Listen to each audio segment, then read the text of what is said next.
সাকিব খান ছাড়া সবার সাথেই কাজ করার ইচ্ছা আছে।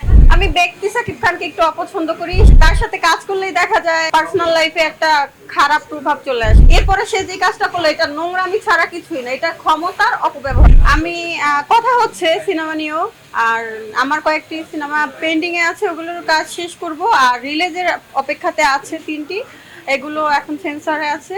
এটা রিলিজ হওয়ার পরে তারপরে আবার নতুন ভাবে সিনেমাতে কাজ করার ডিসিশন নেব। নাটকের ক্যাটাগরিতেই পাচ্ছি, আমি সিনেমার আর্টিস্ট, বাট অনেকদিন পরে নাটকে অভিনয়ের জন্য অ্যাওয়ার্ড পাচ্ছি। আর হচ্ছে এখানে আরো আমার পারফরমেন্সও আছে। আমি যেহেতু আর্টিস্ট, সাকিব খান ছাড়া সবার সাথেই কাজ করার ইচ্ছা আছে। আমি ব্যক্তি সাকিব খানকে একটু অপছন্দ করি, সেই ক্ষেত্রে মানে ওই ব্যাপারটাই বারবার চলে আসে। আপনারা কেন জিজ্ঞেস করেন জানি না, এটা আমি আমার কাছে রাখতে চাচ্ছি, তাকে নিয়ে কথা বলতে চাচ্ছি না আপনাদের সামনে।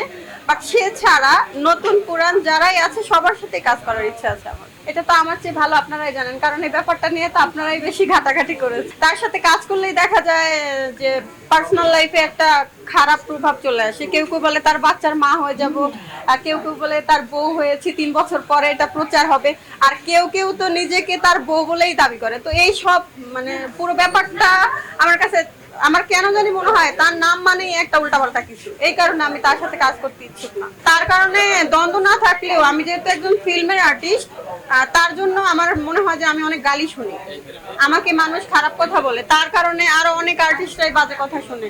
সে উল্টাপাল্টা করছে, সব দোষ এসে পড়ে অন্য নায়িকাদের উপরে, যে সিনেমার নায়িকারা এইটা সেটা, সিনেমার নায়িকা হলে ওই সাকিব খানের কাছে যাওয়া লাগে, এইসব কথাও আমাকে শুনতে হয়েছে। না না, এরকম নিউজ অনেক আগেও হয়েছে। আমি তো একই কথা তো আমি নতুন ভাইরাল হওয়ার জন্য বলতেছি না ভাইয়া, আমি আরো 2, 4, 5 বছর আগে থেকে সেম কথাই বলছি।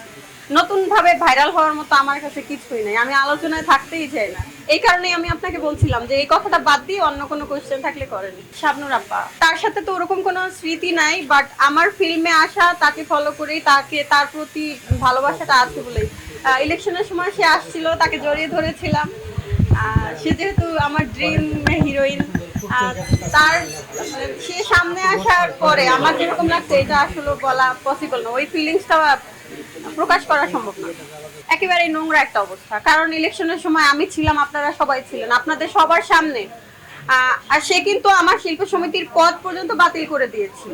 তারপরে সে আবার নির্বাচনের আগে আগে সেটা ফেরত দিল।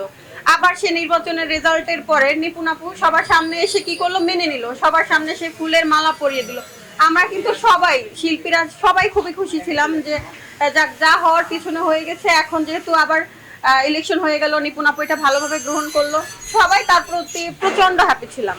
এরপরে সে যে কাজটা করলো এটা নোংরামি ছাড়া কিছুই না, এটা ক্ষমতার অপব্যবহার আমি মনে করি। আর তার যে কিসের ক্ষমতা, কিসের পাওয়ার, সে মনে করে আমরা কেউ জানি না, সবাই কম বেশি জানি। বাট সে যেটা করতেছে এটা শিল্পী সমিতির প্রতি সবাই থুথু মারছে, সোজা কথা। মানুষ হাসাহাসি করে শিল্পী সমিতির কথা বলতে।